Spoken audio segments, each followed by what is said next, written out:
Okay, let me start again so Councilmember Thier can hear us. Councilmember Thier, can you hear us now? Yes. Okay, yes, thank you. And you're here. Vice Mayor Nick Farr Present. and Mayor Wellner. Here. Um, Great. So we start, as we do every council meeting, with public comments on items that are not on the agenda. So, excuse me, Mr. Mayor, I needed to make a short disclosure. oh, go right ahead. Okay, great. I'm appearing via Zoom tonight under the Just Cause provision of the Brown Act. There is no one over 18 years of age present in the room with me. And the Just Cause provisions I'm relying on are 3 and 6. So if I just wanted to make that disclosure. Thank you. Thank you. Now, if anyone has any comments on items not on the agenda, either someone in the room or online, we invite you to do so. Please come to the front, introduce yourself, and you have 3 minutes to speak.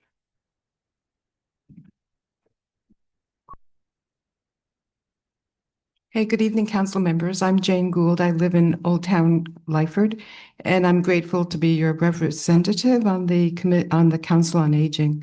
So I usually come 2 or 3 times a year, and I try to give updates. And usually they're trying about here in Tiburon and Belvedere to create a social community, an educational community, to work on transportation issues, and to come out with a resource guide.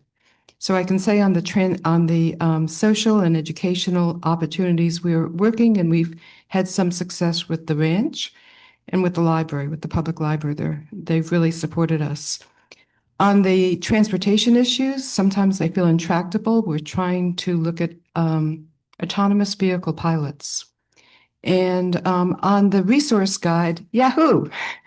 So after a very long and arduous process, Vivalon and the Commission on Aging and other initiatives came through, and we have this to pass out to you.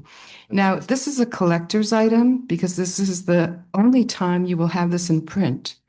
On page 141, it says, "This is now going online, and when it goes online, please make your corrections there." But it has very useful information on anything from aging in place to caregivers to nutrition, and of course, ending on transportation. So thank you, and I'll pass out copies. Thank you again. That's fantastic. Thank you so much.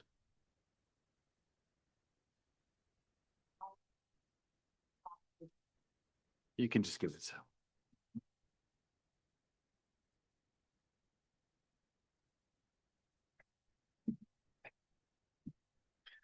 Thank you for that. Are there any other comments on items not on the agenda? I would like to make a short report. Please. This is from the Transportation Authority of Marin. They announced a countywide, jurisdiction-wide Caltrans included program to inventory, plan, fund, and construct coordinated adaptive traffic signals across all jurisdictions and including Caltrans. Oh, so that makes us technically the leader because we announced our adaptive traffic light program just before this announcement. Well, hopefully we'll have something that will be incorporated, but we may have to change things depending on what it looks like when we try to coordinate with everyone else. Nice. Okay, thank you. Okay, any other comments? Any online? Seeing none. So we'll close the initial public comment period and move to the consent calendar. Is there anyone on the council who would like to pull any item off of the consent calendar for discussion? No. Anyone from the public? Is there anyone from the public who would like to pull an item off of the consent calendar for discussion? Not online. Okay, and no one here. So I need a motion. I move that we pass the consent calendar as presented. Second. Roll call, please. Councilmember Fredericks. Councilmember Fredericks.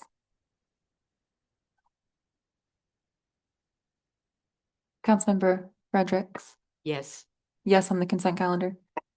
Councilmember Ryan. Yes. Councilmember Thier. Yes. Vice Mayor Nick Farr, Yes. and Mayor Wellner. Yes, thank you. And then we go to our first public hearing item. So this is there are 3 appeals tonight of the Design Review Board decision regarding 700 Hawthorne Drive. Mr. Mayor, can I interrupt? Yes, please. I own property within 500 feet of the applicant's property, and therefore, because of this conflict, I have to recuse myself from hearing this item. All right. Is this one of those where you need to leave the room? Okay. All right. Well, we'll see you in a bit.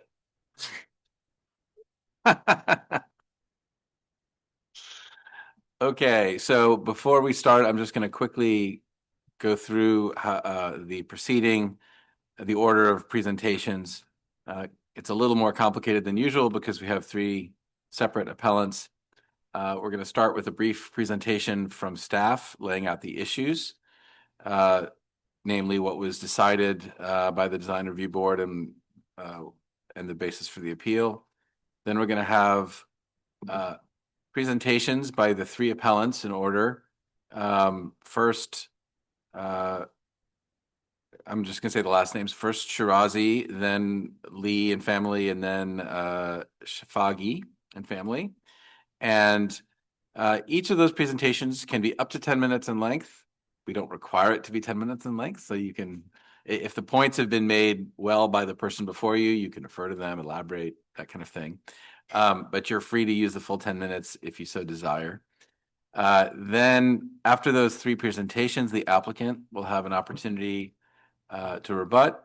Because there are 3 10-minute slots for the appellants, the applicant has up to 30 minutes to rebut. Again, that would be a pretty unusually long presentation, but you're welcome to fill that time if you need to. Then we'll have and throughout those presentations, sometimes council members have questions either during or after. We typically pause the timer during those so that your time isn't taken up by those questions. But sometimes it's useful to pause if there's a specific question someone has. After those presentations, public comment period. Those are the 3-minute comments by people in the audience and people online. Then we have 3-minute rebuttals by each of the appellants, a 9-minute rebuttal by the applicant, and then we deliberate and make a decision. So that's how the proceeding will go. Let's start off with our staff presentation. Good evening, Mayor and council members, members of the public. I'm Sam Bonifacio. I'm an associate planner with the town. The intent of tonight's hearing is to consider 3 appeals that were filed in response to the conditional approval of a site plan and architectural review, as well as variance applications for the property at 700 Hawthorne. In the interest of time, I'm going to try to make this brief. There was a lot of information, so I'm just going to be highlighting it. This application proposes additions to an existing 1-story single-family residence that's located at 700 Hawthorne. As you can see, it's located at the corner of Hawthorne, but it also is adjacent to Rock Hill and Tiburon Boulevard. The additions would add 794 square feet, primarily through the conversion of an existing carport and then additions at the rear of the property. There were also 2 variances that were requested for new fencing adjacent to the side and rear property lines as they exceeded the maximum height that's permitted. A little lag on this guy. So this application was originally submitted in June of 2024, and then staff worked with the applicants between July of 2024 and September of 2025. There were different iterations of the plans, different modifications. So during that time, they responded to comments both from staff and neighborhood feedback. The first hearing for this application was at the November 20th, 2025 Design Review Board meeting. In general, the board was supportive of the improvements, but did want to see some modifications to the plan. So they continued the application to the April 2nd, 2026 hearing. At both hearings, several adjacent property owners did provide public comments, both at the meeting and documents provided in advance. While they were in support of the project, they did provide feedback related to building height, new massing, and impacts that had on their primary views. At the conclusion of that hearing, the board did move to approve the application as proposed, adding conditions related to reducing the height of landscaping along Rock Hill Road, reducing the interior ceiling height so that the ceiling heights were limited to 9 feet 6 inches when they were originally 10 feet. And also removing a shrub that was on the Rock Hill side of the property. And then that resolution approving the project was adopted at the May 7th, 2026 Design Review Board meeting. And then there were 3 separate appeals filed by adjacent property owners on May 18th, which brings us to tonight. The basis for appeals do vary. So as you have hopefully read through the materials provided, there are different perspectives that were provided, but in general, they do, center on 2 principles. The first is that the decision is inconsistent with applicable provisions of the zoning ordinance, including site plan and architectural review, as well as supplemental documents that were adopted by the town council, including the hillside design guidelines. The second basis is that the decision was an error or abuse of discretion because the decision was not supported by evidence in the record or is otherwise improper. So I have pulled again, there's a lot of information. So I've sort of highlighted some of the items that were consistent throughout the appeals, but specific to the appeal that was filed.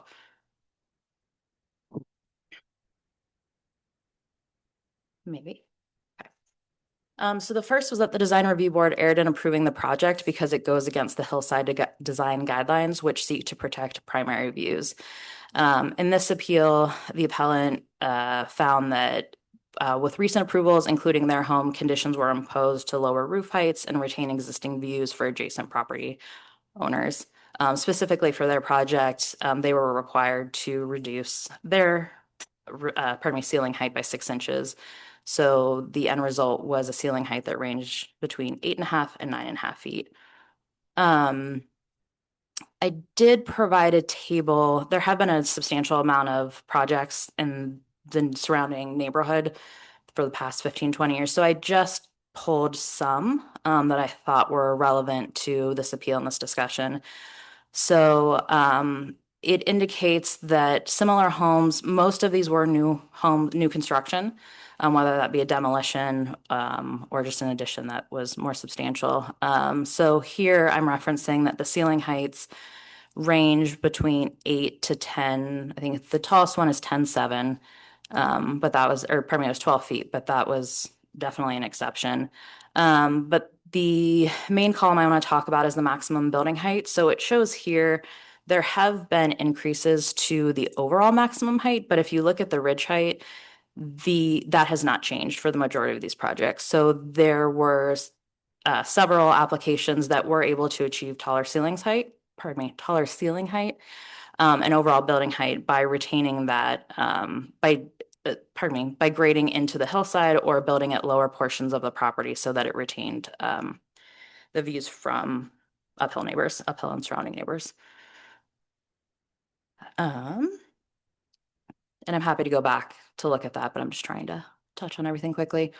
Moving to the second appeal, this did go into specific principles of the hillside design guidelines. So here we looked at goal 3, principle 1, which states that to preserve existing views as much as possible and allow new dwellings access to views similar. It provides direction on how to build down onto a site. Let's see if I can get this. So here it's showing if there's unusable space, such as mechanical space, crawl space, that the hillside design guidelines direct you to try to build into the hillside, or terrace a design just to reduce the overall massing and building height. Moving forward, or that kind of goes into goal 1, principle 9, which talks about excavating underground or below grade to reduce bulk. So this is an example, and this was part of discussion, both in public comment and briefly at the meetings, showing the section for the home and this crawl space area below the finished floor. which came up in discussion whether or not that could be used to build down or grade so that you could achieve a taller ceiling height without increasing the overall roof height. Similarly, goal 3, principle 3 was cited, which discusses preservation of views as much as possible. One option is the idea of slicing off a corner. So it's looking at the position of both the building footprint and also massing and moving that away from adjacent homes to preserve, when possible, as much of an existing primary view. So that is pulled from the Hillside Design Guidelines. Goal 3, Principle 7 discusses how blocking views of important objects are more difficult to accept rather than lesser known landmarks. So this photo is pulled from from the appellant's materials, just showing the view from their great room and the impacts based on the story poles that were installed rather.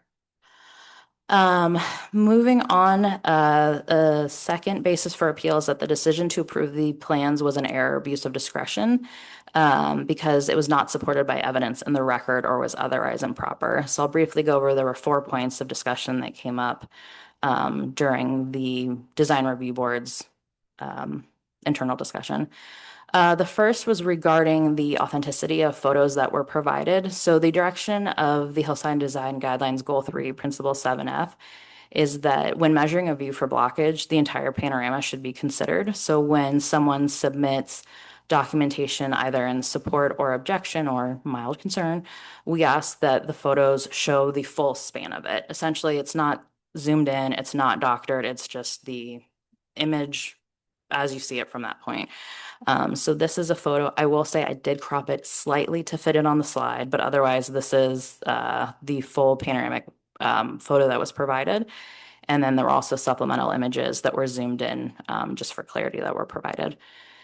The next item was discussion of prior approval and implications regarding window placement. So there was a comment that was provided essentially relating the objection to this as a self-created hardship given the location of the windows for the home at 699 Hawthorne.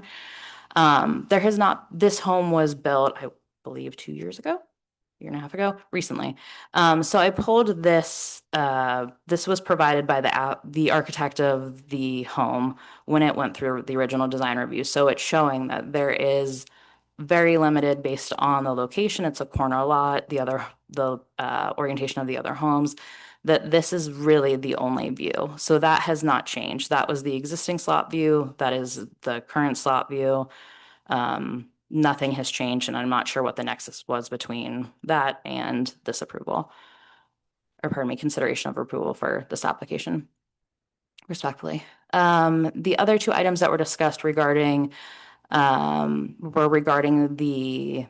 information that was provided on the project plans and discussion related to that. So the first was that the plans did not include elements such as the location and dimensions for the existing and proposed chimney. So this is just showing the north elevation. The existing is on top, the proposed is on bottom, and it does not account for chimneys. I will say some items are not, some items are not included because they're not subject to discretionary review.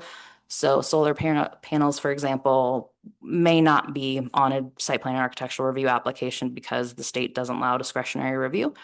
But other items such as mechanical equipment or chimneys should be accounted for just so that we can evaluate the full height, and that was not included. Right, it says existing chimneys. On the upper one, I don't see an existing chimney. Correct. So that was not provided on the plans. So there is an existing chimney, it just wasn't included on the materials. I see. Pardon me. And then there was also discussion just related to how the application was evaluated and if it was evaluated correctly. There was reference by one of the board members regarding an increase in the ceiling height as only 2.5 feet. But the actual measurement shown at the board, it's closer to 2 feet, 10 inches. So it's just considering, pardon me. So it's looking if the board had considered that actual dimension, if it would have played more of a part or if it would have deemed the impact more substantial. So that is just referencing the accuracy of the discussion. Sorry, there's a little pause on this.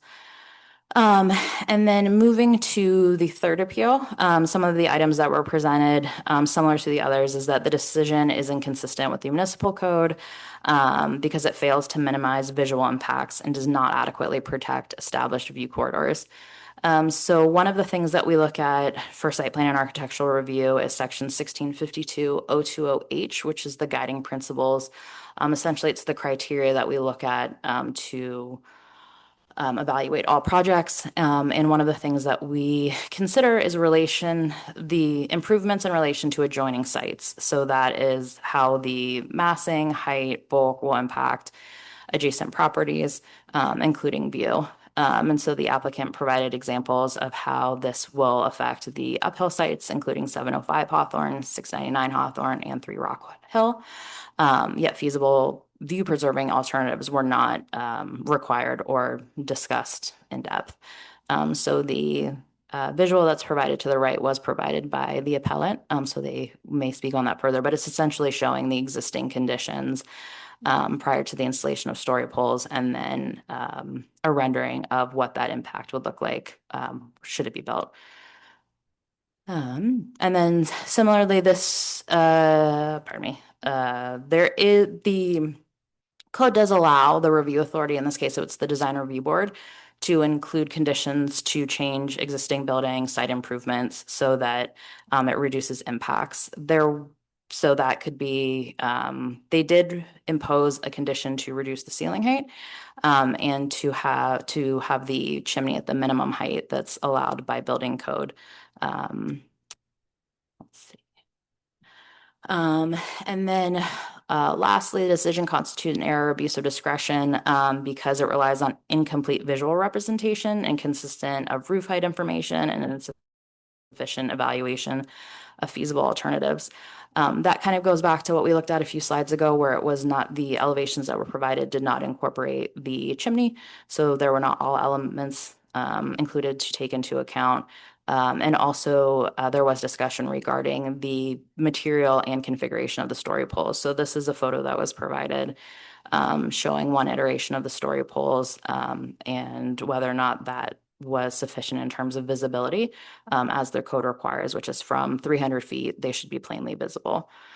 And then also regarding neighborhood precedent and neighbor involvement, there were several letters provided by by adjacent property owners who presented concerns regarding the project.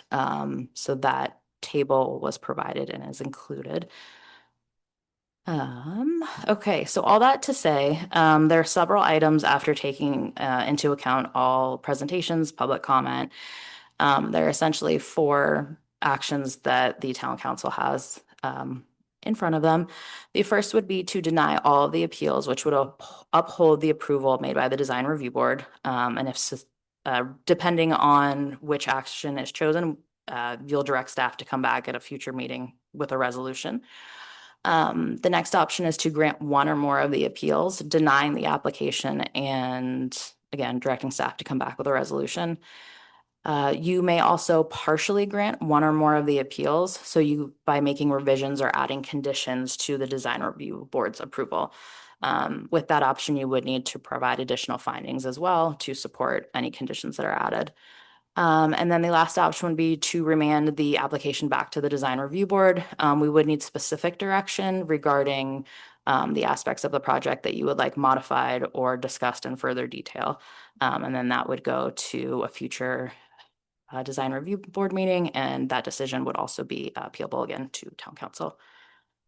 So thank you for listening to all of that. I'm here if you have any questions.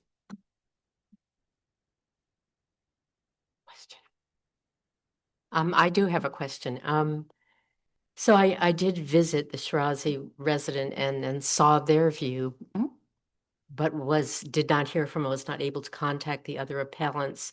In the presentation you just made, is there any representation of the actual slot views we're talking about? Or are we depending on the appellants to show it? They have provided additional photos. So this is the slot view from 699. So this is their primary, or pardon me, this is their great room. So this is the slot view looking out. It's really the only. Thank you. Why is this called the slot view? It's just a terminology because it's essentially a blocked off view on either side. So it's like you're looking at Oh, we're just looking between the trees. essentially, yeah. Yeah, So it's, okay. yeah. Thank you.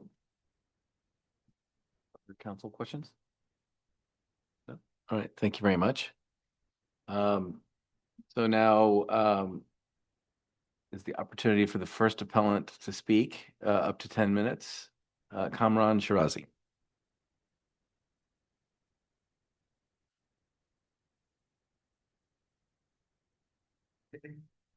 Hi, Hi, very welcome. brief. Thank you for giving the time. You. We are neighbors, almost 700 houses in the Tourette family. We welcome them to build, or remodel.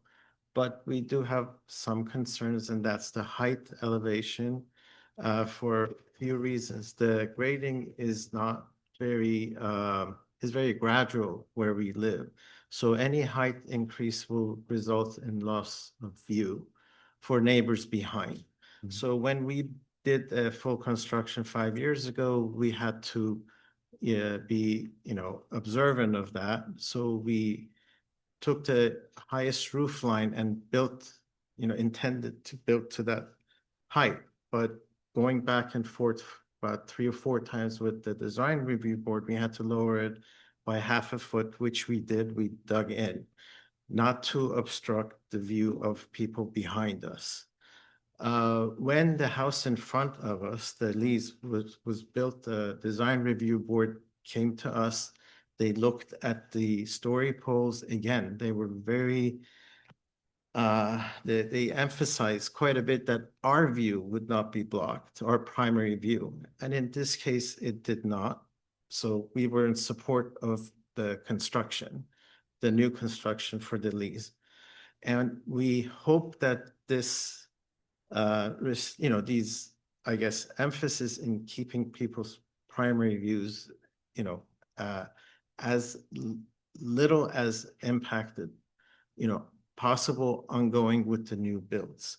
And our only ask is that not to go over the roof line, which in this case is about 2 feet and 11 inches in some areas, just to stay within those and not block. There is possibility, we had our architect look at the plans. There's a possibility to go lower. There is a crawl space that in some spaces is up to 3 feet. So we're asking that to be, in recognition of our views and not blocking those for all the 3 of us, is to look at other scenarios. It's possible to keep the cost, relatively the same by just going lower and not impacting. And we welcome the build, we welcome the remodel, but just, be respectful of our views. And the other issue is if we let this go on everywhere, the landscape of Tiburon will change. One of the beauties of Tiburon is the landscape and our views of water or mountains of Sausalito and the other side too. So if we lose those, this will impact us. It will impact us financially too. So that's what I'm asking is take it back and look at other possibilities so you don't impact your neighbors, be neighbor friendly. And that's all. Thank you. You're welcome. Are there any council questions? Mayor Hoff is the one at 3 Rockdale. Yes. And I was there. Yes. Do you still have concerns about your view or what access to your view from what is planned? From what I could see was the plan. I'm not impacted as much as the neighbors behind. On behalf of all of us for town of Tiburon, I mean, and the fact that when we built, we lowered our height just to be respectful of our neighbors behind. We did not even go higher. We dug in, we went half a foot lower. So I think that's the neighborly thing to do. Also, we did not want to impact our neighbors in a, negative financial way by building, over. I could have, right? I mean, if I had the same, but we didn't do that. So I think that's the noble thing. All, yes. And so let me ask you another question. The slot view that the staff presented, from what room is that? That's my home. That's his home. It's not his home. It's not mine. Okay. I should have asked. So that. he's, yeah, no worries. He's lower, but when they built his home, the DRB came and had a look at story poles and they said, are you happy? I'm like, they're not blocking our view. We welcome that. We want to build,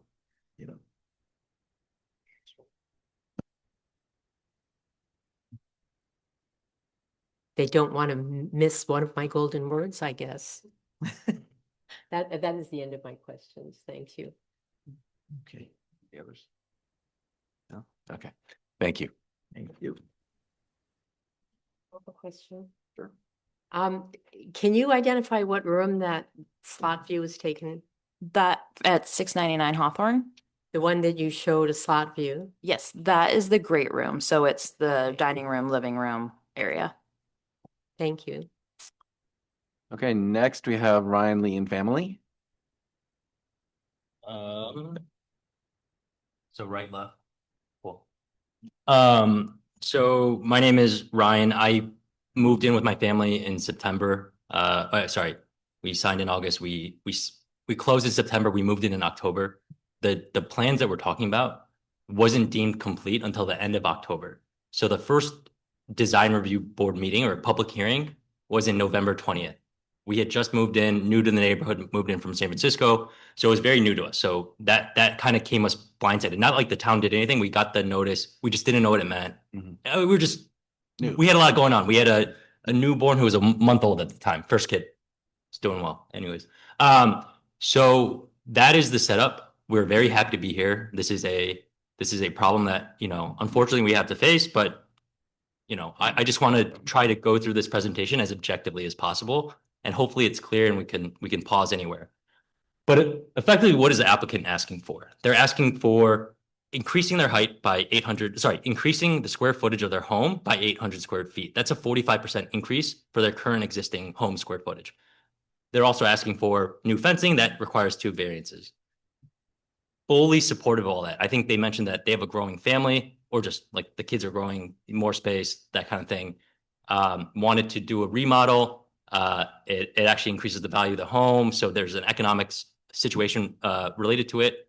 All these things, no problem with. Like, very supportive. It does benefit the town. It does benefit the neighborhood. No problem. What is the issue that I have is that they want to increase the existing roof to 10 foot initially. Now it's 9.5 feet at the direct expense of their surrounding neighbors' primary views. Like, that is very clear cut. This is the bottom line, is without appropriately evaluating alternatives. And that's building down, which the town has made other people do. The continued issue that I have is, like, increasing ceiling height is not a necessity. It's not a must have. This is very much a, in residential real estate, high-end luxury amenity. It increases price per square foot. Applicants want to do this without bearing the applicable costs, to do this right without impacting their neighbors' views. And the unfortunate situation is that, and I'll be very direct, the goal is to maximize the return on investment of their remodel at somewhat of the expense of their neighbors. And it sounds direct, but this is the applicant's response in the materials you got. It's the owner's response. This is exactly what they wrote. Create a design worth investing for me. That is a money situation just for him, an investment situation. It also calls for creating increased ceiling heights in the whole home. So the remodel calls for increased ceiling heights in the home. I don't know that like every remodel is entitled or calls for increased ceiling heights. And then the last thing he said was, I think the presence of a remodeled home would increase the overall home value of neighboring homes and the three appellants. That is not for him to decide. That everybody would disagree. I disagree. The appellants disagree. And you'll see later on in the presentation that what the other neighbors, surrounding neighbors, or in the area feel. So staff went through this, and I'll go through it quickly. There's 2 grounds for appeal. I learned all this stuff. One is inconsistent with municipal code and the ones that mentions hillside guidelines. Second is like abuse error, the decision was improper, whatever. First, there are 4 separate core principles that it goes against the town of Tiburon's hillside guidelines. I'm going to go through this quickly because staff actually just went through it, and they confirmed all of this to be true. And my approach is like not to show you pictures to start, but to be like, hey, what did I say and what did staff say? And that staff is paid to be a neutral, objective voice, I guess. I don't know, to inform the town. Preserve existing views as much as possible. And per the staff report, this would introduce new and additional building mass that would be visible from the primary views of 699 Hawthorne. Slicing off a corner of the new house. And then her response, or the staff's response, was, this does not take a slice corner approach. Instead, the addition expands into the existing corridor. Primary view blockage should be avoided whenever possible. Primary living room areas of dwelling. So the picture that was shown before was of my great room. This is the only room that has this view. It's the kitchen, living room, dining room. So this slot view is what the staff said. From the great room is the only location with the residence where you're able to see Sausalito and Richardson Bay. And then continues on and basically reiterates, but this is a separate principle. The most important one that I'm a little bit frustrated with is that they actually have, can I point? I don't know how to use this. Sorry, that's dumb of me. This is the approved plans after the DRB meeting. This tells you that it's 4 feet and 10 inches, I believe, 4 feet, 9 inches. The next slide will have a staff's response, but then as you go closer to the other side of the house, it's 3.5 feet-ish, 3 feet, 5 inches. So there's a lot of room below finished floor that they could go down to get what they want without impacting anybody, any of their neighbors' views, and everybody would be supportive. So what did staff say? This is the most important piece, is that there was limited board discussion related to the ability to either lower the crawl space height, or excavate to the lower the entire building. So they went from actually 4 feet of 7 inches to increasing it to 4 feet 9 inches 5/8. So they're actually increasing the height below finished floor, which is the room that they can use without excavating to lower the finished floor to increase interior ceiling height. So this goes to the second reason why you have grounds for appeal. Is the reasons was the decision to approve the plans was an error of abuse or discretion, including without limitation, was not supported by evidence or record, or was otherwise improper. So the fact that there was a clear alternative, but the staff mentions that there was limited board discussion related to the ability to either lower this, like that feels like a bit taut. And so the applicant's response again was, trying to lower my floor would would require significant costs, and it is not economically feasible. So the economics of the situation was considered by the DRB meeting, board members, to approve it as is, as it was approved, but they didn't think about the impact or negative impact or the economic impact it might have on their neighbors that are against it. What are the precedents that the town has set? I think this is an important slide. So there are, over the last 15 years, there have been 52 design review board applications on Hawthorne, Hillary, and Rockville. Those are the 3 streets that are right next to each other. There are no prior examples of such increases for any remodel, alteration, and for any new construction. So I think staff showed earlier that actually people went down to increase their height if they ever did it. How do the neighbors feel about this? This was in all the materials. Basically, me and 2 other neighbors have separately appealed, but then 6 other neighbors wrote their own personally drafted letter to express their concern or their their opposition for this aspect of the plans. So everyone, not everyone, sorry. People that are surrounded, people nearby are very much against this. So this is basically the whatever. So the left side you can ignore. The right side is the slot view, Alice, or board member Alice, that you had asked. This is from our great room. This is standing up, not sitting down from the couch. Like I wanted to be like no zoom in, standing up. I don't know, 6'1", my wife's 5'7", but this is me taking the picture from like eye level. I don't know. This is the slot view, and the reason why they call it a slot view is because it's not a panoramic view. Like the people on Tiburon Boulevard have like 700 Hawthorne have a panoramic view because nobody's blocking their view. So they actually see the entire bike path. They see left, right, whatever. This is the only view from our home. We purchased this home in September. Nobody cares. Like the applicant wants people to consider his economic situation. Nobody's considering ours. Like, we obviously did a lot to move to this beautiful town. Nobody's considered our mortgage costs. Nobody considers our property value impact. And I'm not saying anybody should, but just look at this, and this is the only view, and there's a clear impact, and there's a clear alternative to do something else. That is my big issue. I think that's it. But on the left side, I drew things, but this is before they went down 6 inches. So it was like 2 feet, 10 inches. That's why I said it ignore. But now it's 2.5, 2 feet, 5 inches. So that's what I got. I appreciate the time, and yeah, thank you. Great, thank you. Wait, hang on a second. Sorry. Any questions for Ryan? No? Okay, thank you very much. Next, we have a presentation from Neda Shafagi and family.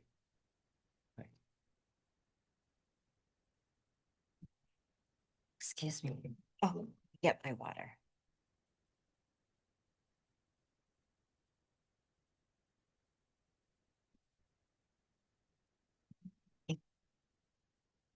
Hi, my name is Dr. Neda Shapagi, and my family resides at 705 Hawthorne Drive. So there is very little that hasn't already been said, but I'll add a few points going forward, so as not to repeat too many things. I have grown up in Tiburon my entire life. Reed, Bel Air, Del Mar. It's an experience that is precious, and I am very, very lucky to have had it. And we have resided in the current home we're in for over 3 decades. So it's been a very long time. And as you can imagine, you grow accustomed to what you're looking at when you have the privilege of looking at it every day. I want to make it very clear that we are not at all opposed to a remodel. We are simply opposed to something that will so deeply negatively affect us that I feel it would be a permanent scar and undoable. But moving away from the fact that our home is our sanctuary, I want to speak to the relevant actual bases for why we feel this appeal should be approved. So the 2 questions, let's see here.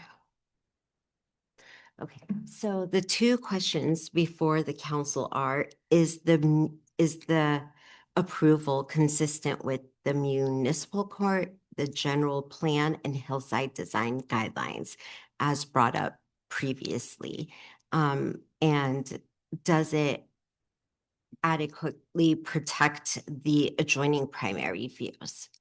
The second question before you is whether the record adequately supports the conclusion that the DRB came to, and whether there were alternatives that weren't taken into consideration. So again, I respectfully say that both those things were not adequately addressed. So ground 1 is the approved design did not minimize the impact. to the maximum extent feasible. Now, Eric has presented his case as saying, you know, they went through design after design and they came up with this as the most feasible plan for them, and that they really tried their very best to minimize the impact on their neighbors. But that simply is not true. So I do believe they put in effort and went through different designs and had in mind how they can minimize the impact, but they did not actually take into consideration that it is a set precedent, essentially, in Tiburon to maintain the existing roof lines, whether you are doing a remodel or a new construction. And that essentially, when you are the very first house in front of everyone, that carries a responsibility with it, which is to imagine what it would be like to be behind you, given that they have, again, absolute panoramic views. The grade between their house and our house is very, very small. So even small increases create exponential impacts. I'd like to go through this. So number one, the affected view is a protected primary view corridor. Now, I say this especially given the Shirazi family, when they were building, they were not only required to maintain their roof line, the DRB actually required them to go down from their existing roof line. And that was to protect the house behind, which was Park Allen's house. And the grade between the Shirazi house and Park's house is significantly more than it is our house and the Tourette's. And nothing has changed in any of the guidelines that would then render the decision to make this plan okay different than what the decision was when the Shirazis were building. Now, I understand that this is a remodel versus a new construction, but that is neither here nor there. The point is, what is the end result?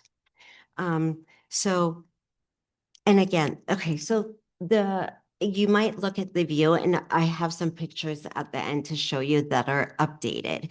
It is truly impactful. So the DRB sort of said, why don't you guys come down 6 inches? And let me just point out that in the April meeting, there was, in fact, Suzanne, when she visited, she actually saw what a huge impact it has. And 2 of the members, after actually visiting our home, changed their position and said, yes, this is actually impactful. It sort of got lost in discussion by the end. But they realize what it is we're saying. And also, you don't stand at the front of your house right by the window and like peer over things. You sit in your living room, you sit in your family room, you sit in your dining room. And so from eye level, that's a whole nother consideration as well. In fact, for Ryan's house, especially when you sit, it is going to be 100% blocked. So that is not minimal.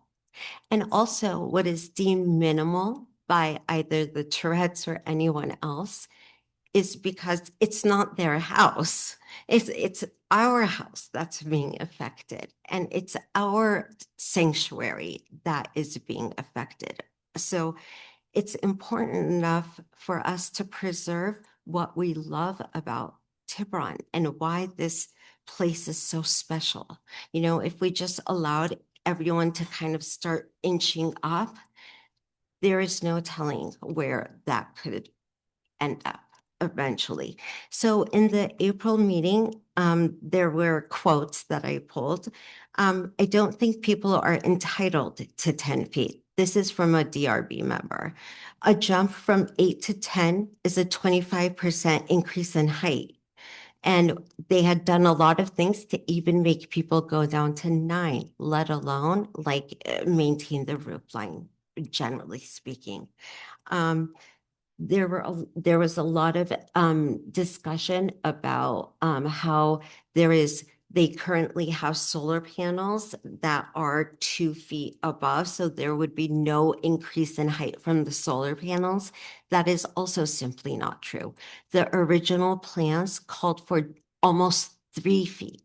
So coming down half a foot still puts them 6 inches above where they say the solar panels are. And in fact, I am the one who brought it to their attention that their initial polls were completely wrong. So I am going to go forward a bit. So I want to say coming down 6 inches still achieves exactly what they want. So it's like when you ask for something more because you really want to end up somewhere here. And so they say, oh, come down this much. And you're like, great, because really, I just wanted to be here. So they're still achieving what they want. And the cost of what they say it would be to kind of go down is far greater than the permanent loss to our homes. And it is not just it's not just a financial thing, but it is our home. And it is, what my parents who came here from Iran poured their hearts into. So we had it looked at by both a an appraiser as well as real estate, and they said depending on where the actual roof height ends and the chimney, which is actually higher than standard, where that ends up and how much is going to then be actual roof.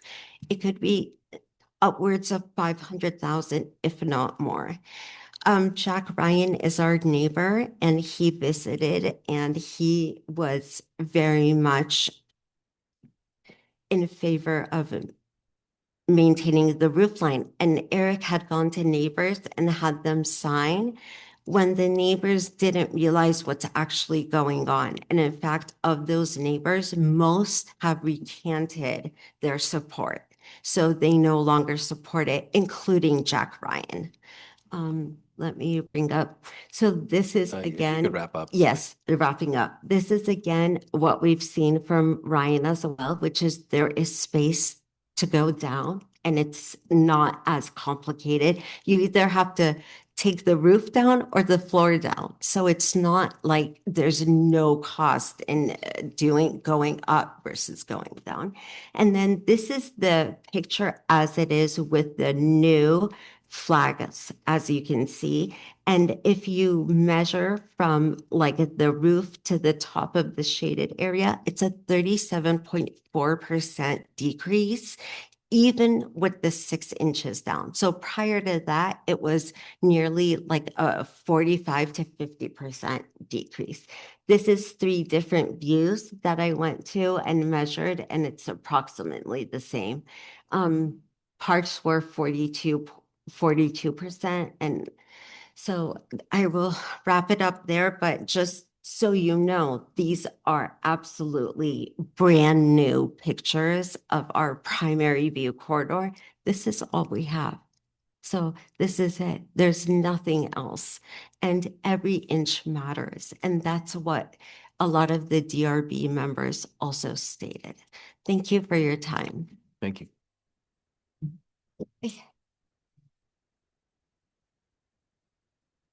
Okay, so now we have. Now we have up to 30 minutes Yeah, I'm sure you from have. the applicant. Hi, I'm Eric. I definitely will not take 30 minutes. I don't know if it's possible to bring up the appellant's slideshows, if I can comment on those. But I mean, this picture right here, I'll get into my, can I stand up and walk over there? You can, and there's also a laser I'd pointer. rather walk. Yeah. Can you go actually back to the previous one? She's showing this red area from here, but that's not the current view line. This right here is my current roof edge. These are my current solar panels. So this line right here to the solar panels, that's the difference. That's the impact on the view. It's not all this red area. This red area to here is to my current roof. This red area to here is to the current solar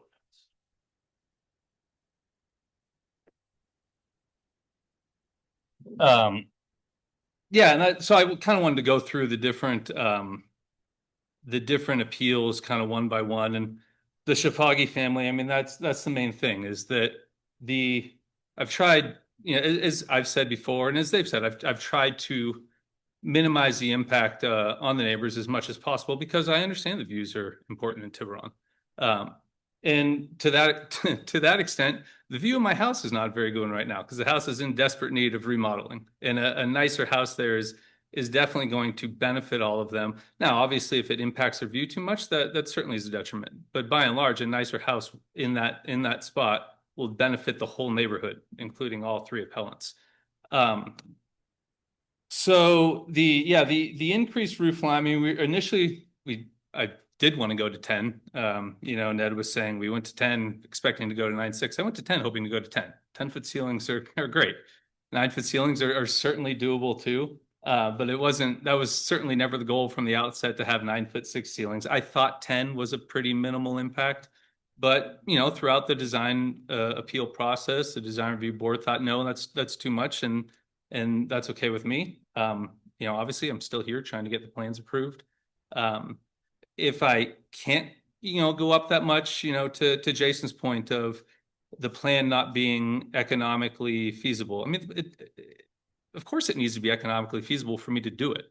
That's a reality. That's not, I don't feel like that's a selfish viewpoint from my perspective, to say that, well, I'm only going to do this if it's economically feasible. I'm not going to put a bunch of money into an old house that it's not even about return on investment. It's about return on living, living in there, and having some higher ceiling space.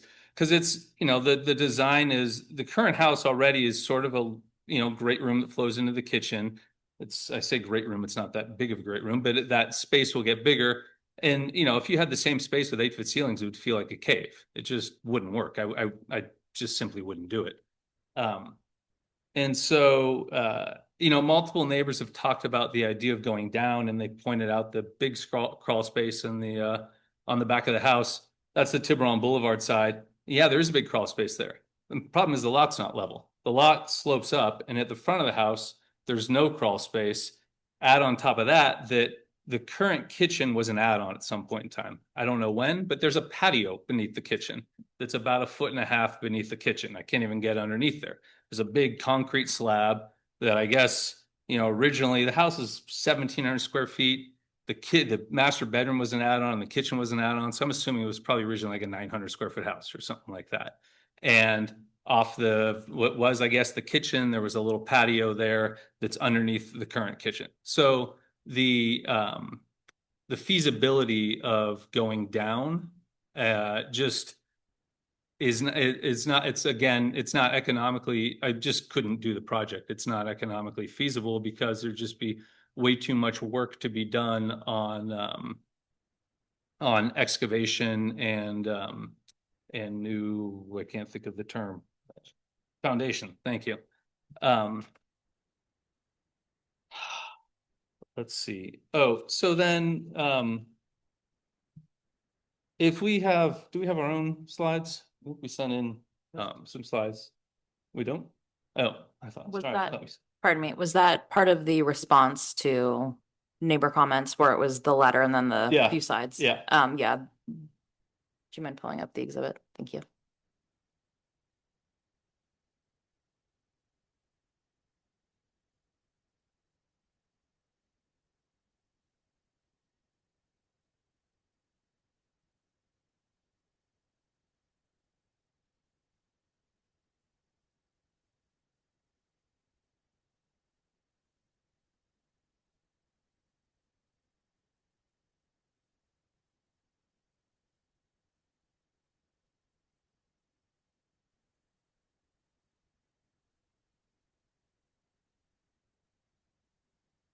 Oh, are you still trying to go through? Yeah, Okay. that pointer, you're able to navigate through the slides. Yeah, so this is a broad picture from the Shivagi house across the street. This was a picture they included in their appeal. These were the initial story poles, which were one, incorrect, then two, ultimately lowered. They were corrected. No, they were corrected to be lowered by 9 inches, I believe it was. And then ultimately approved plans were lowered by 6 inches. And so again, this kind of this is a broader picture of the view from the Shafagi house. And again, I don't know if you can see this faint yellow line just a few inches above the solar panels. That's the proposed roof line, or I should say the preliminarily approved roof line. And they talked about, well, if you sit down, it's different. If you sit down, I mean, this is from standing up. If you sit down, you're looking from a lower angle, you're not even going to see that. You're going to be looking at the same line of where the solar panels currently are. You're from an angle standpoint. Can we go to the next slide, please? So this is the view from the house at 699.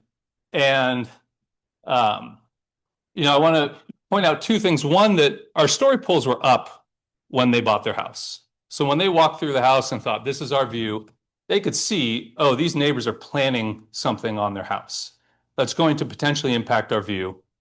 But hey, we like this enough anyway. We're going to buy this house, presuming that that's going to happen. If I were in their shoes, I would be presuming that project were going to happen. It might even already be approved. But as part of the expansion of the home, we're going to be removing this bush. And if you see, this bush has a much greater impact. Here's a doctored picture to show without the bush. You see the bush has a much greater impact on their view corridor than the expansion of the house. You can't really see it here, but here's the proposed line of the house. And you can see where it goes out. There's no water view there anyway. There's a bush view there. And then this bush view is going to be removed. So that view's not only not impacted, that view is improved. And then, lastly, from the Shirazi family up the street, I don't have any pictures on theirs. I mean, it's a little bit of an impact. Alice, you went to their house and seemed to be implying that you didn't think it was much of an impact. I don't want to put words in your mouth, but they are up higher. They're further up the road.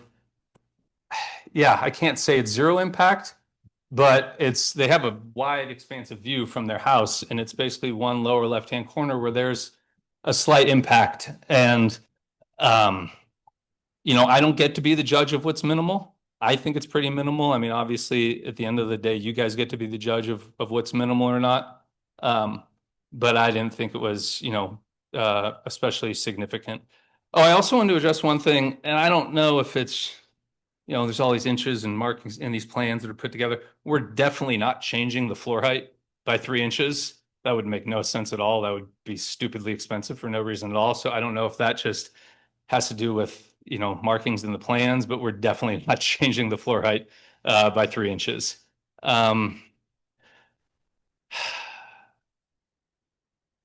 the other point I wanted to make relative to the appeal with 699 Hawthorne is, the idea of the roof going up is something that I knew was, a big ask and tried to minimize relative to the solar panels.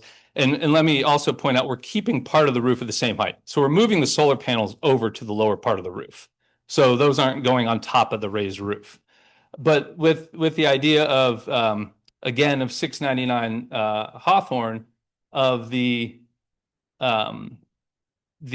appeal, the request to not impact their view, we're not, the items that are impacting their view are not the height increase. It's an increase out towards Tiburon Boulevard and a slight increase towards Rock Hill that's within our setback. It's not, we're not asking for anything sort of special in terms of, the height impact there. If you look here, there's the height impact. So yes, it impacts a little bit of a view of the mountains of Sausalito. but it's not, the height is not the major complaint from their point. I think the height is the major complaint from the Shafagi family. And, you know, as I showed relative to the existing solar panels, it's an extremely minimal impact at the end of the day. So that's all I had to say. Okay. Any questions?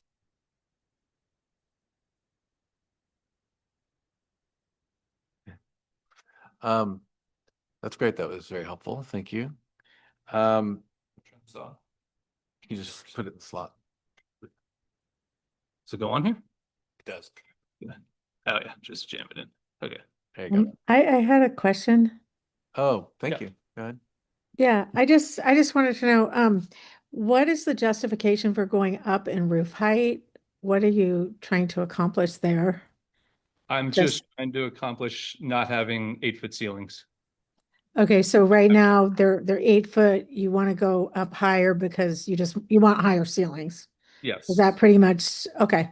Yeah. Okay, thanks. Yeah, and it's the only house in the neighborhood that does not either have higher than 8-foot ceilings or does not have a peaked roof.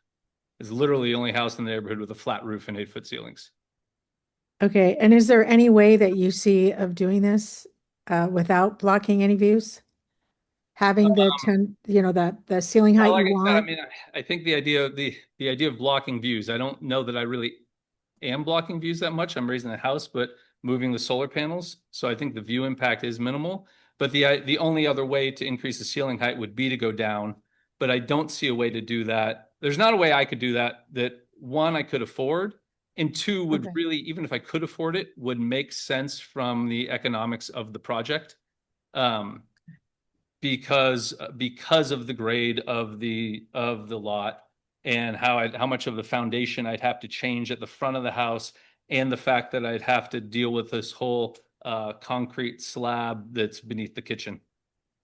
Okay, thank you. Okay. All right. Thanks. What's that? Oh, okay. That's okay. I thought you were giving me a signal. All right. So now we have public comment period. So anyone either here or online who'd like to make a brief comment is welcome to come up and speak for 3 minutes. Please introduce yourself. If you do, anyone? Anyone online? Seeing none. Okay. All right. So we'll close that public comment period. We have now the rebuttals. So first we'll hear from Kamran Shirazi. You have up to 3 minutes to make any last comments. Interesting question came up. So when we built and we had to reduce our height from the roof line, let alone going up, what has changed that would allow other homes to go up the roof line and block views? What regulations have changed? Obviously, there is a change. I'm just curious, what has changed that would allow for this to happen, you know? We'll take that as a rhetorical question or not. Yes. Thank you. And oh, one last thing. Has there been a study or a cost analysis of lowering the floor instead of removing and increasing the height and putting a new ceiling, and you have to add walls and there's a lot of costs with that. Has there been an analysis? Has it been provided? Yeah. Thank you. Any further comments from Ryan Lee? Or sorry, Leah, can I put in my presentation, please?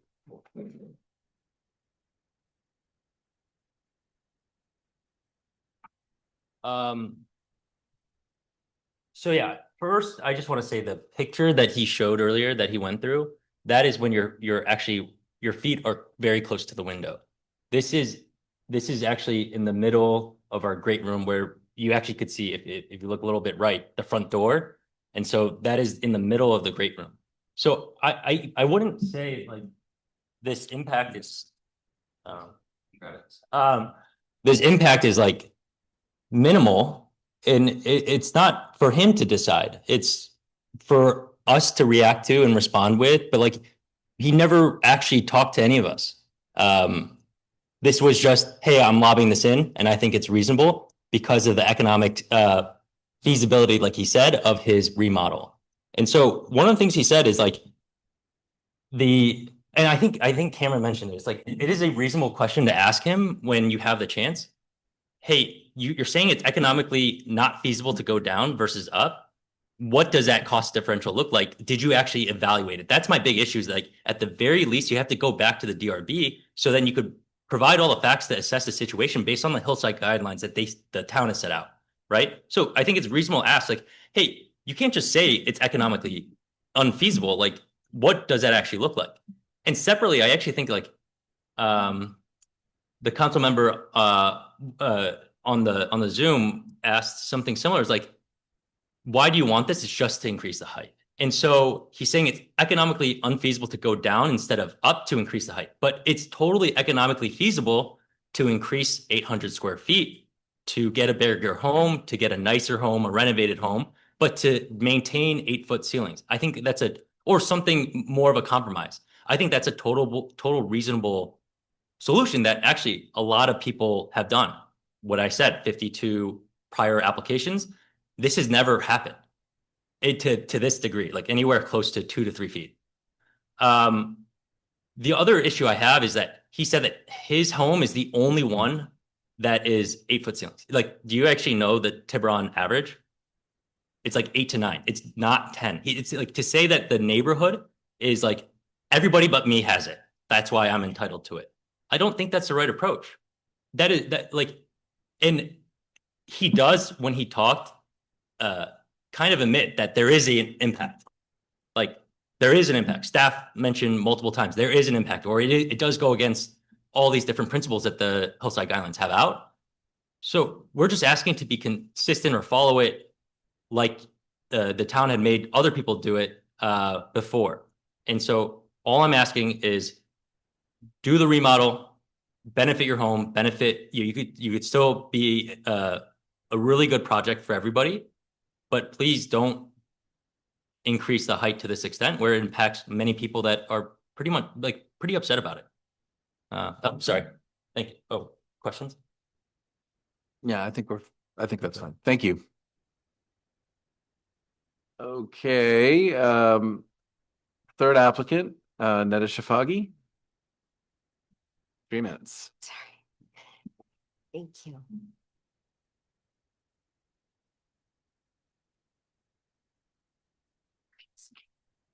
Okay, so I do have some rebuttal points.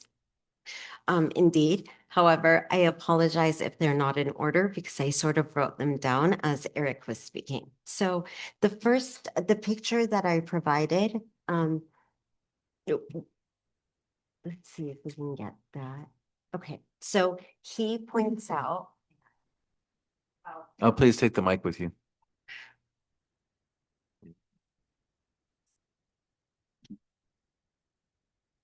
Okay. Thank you. Rock star. So he points out that this Oops. is, let's see. Okay, perfect. That actually, like what you see between here is the impact. That is simply not the case. So this is where I have shaded is from the roof line to the flags. Now, Eric considers the fact that he's put up solar panels and they don't need approval and it's fine that they're where they are and how high they are. He considers that like a standard, and that is not standard. These solar panels were, I mean, if there was a regulation, we would not like it. And he said to me in our discussions, well, I can just raise my solar panels to 3 feet. Technically speaking, that's correct, but I mean, this is not a tit for tat. We're trying to resolve a very serious issue. And solar panels, by the way, are, Sam, can we put up the picture that doesn't have shading? I think it's in my Your original. yeah. So just to be clear, from our like main primary view, like corridor, you can see the bike path. So as I was growing up and I was allowed to like actually ride my bike by myself, I'd get to the bike path, I'd wave to my mom and I'd like carry on.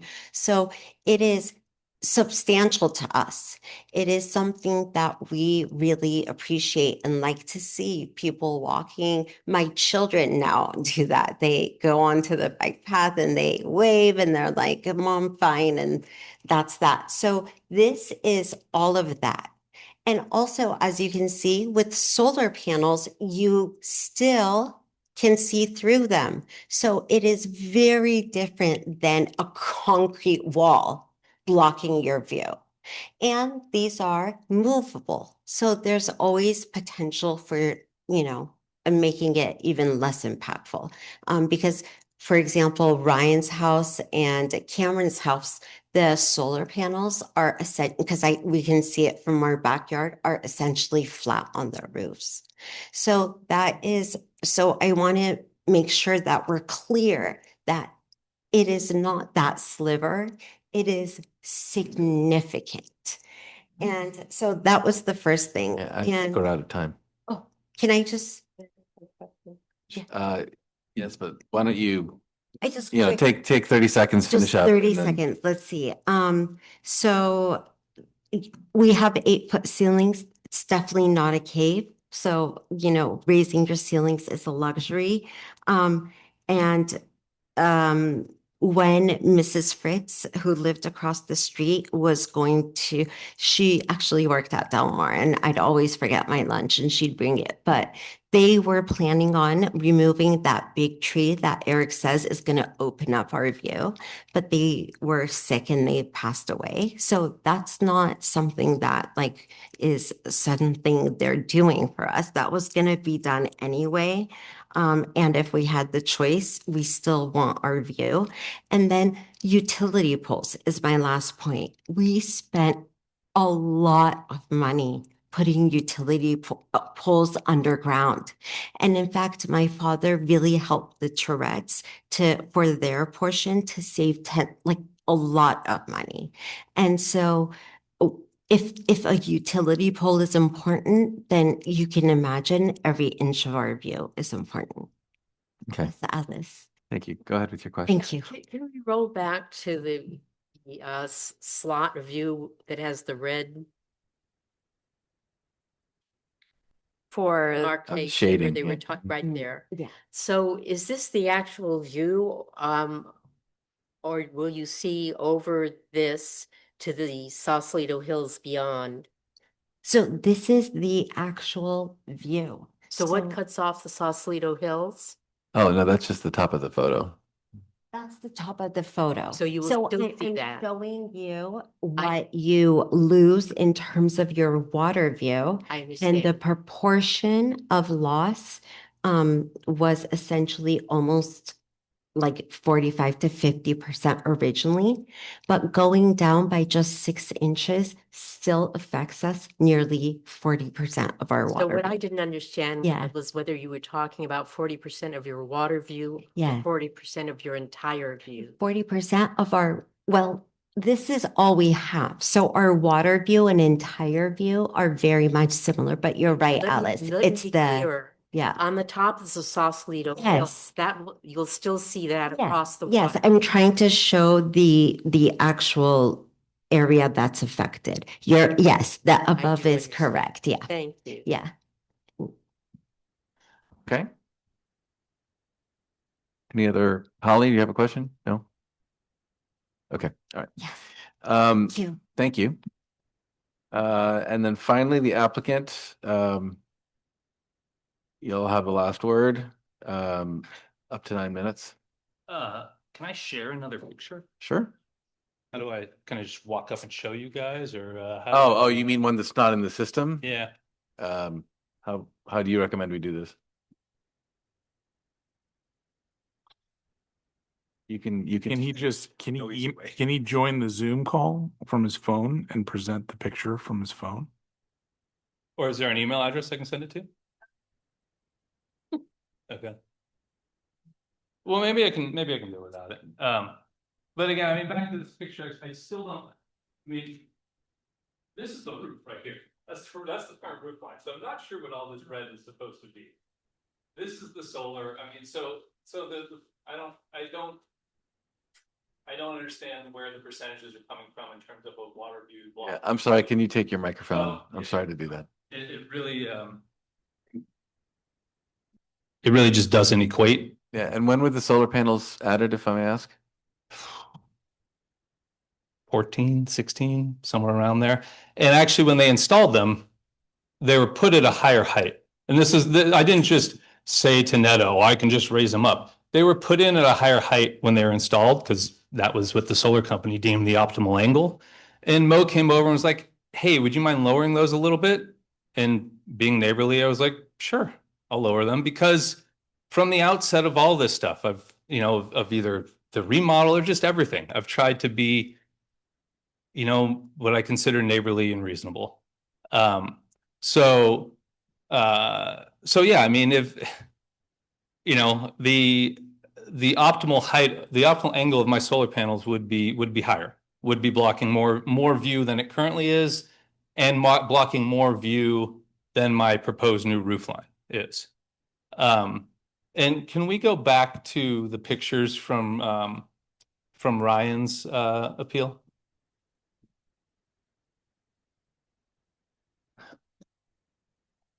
Oh, excuse me. Sorry, broke some ribs a week ago. So, I mean, the house is coming. I'm not sure if, to be honest, if this is the right line. But what is, exists here is this bush in both of these pictures. And as we can see here, there's no water view behind here. There's a water view behind this bush. So that bush comes out, there's going to be more water view than currently exists. And I mean, that's all I have to say. I'll leave it up to you guys. Greg, thank you very much. Okay.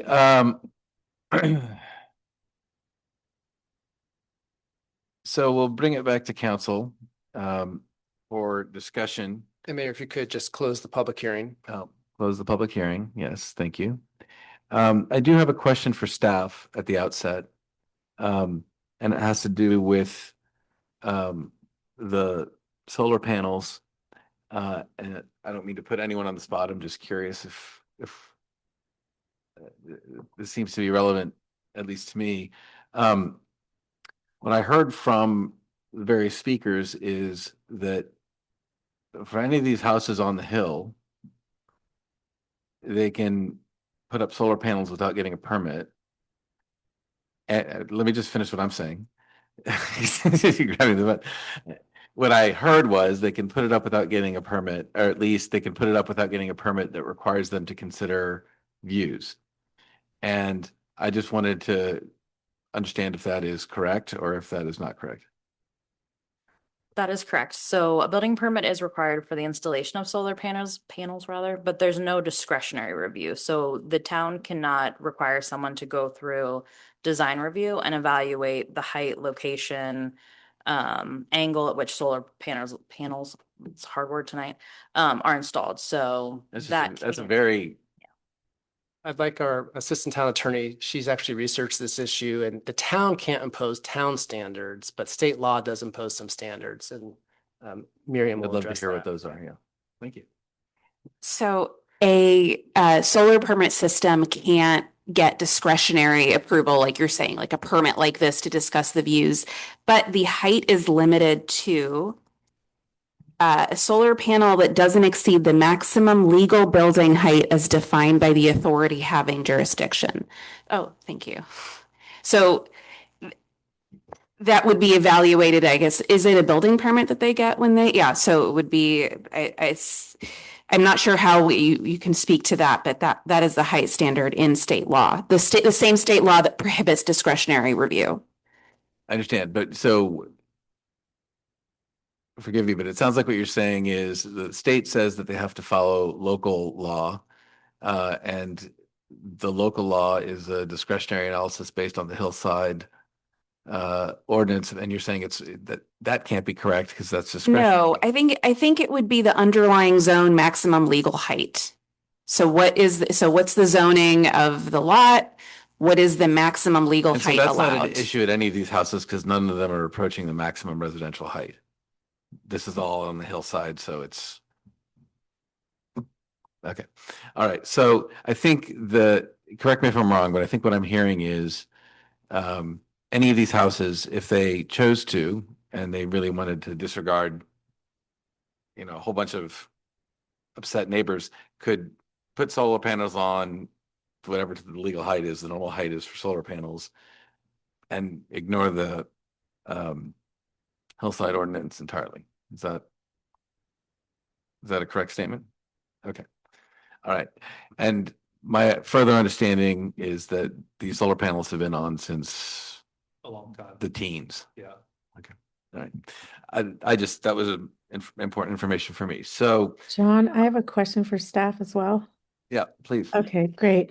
I just wanted to confirm one thing.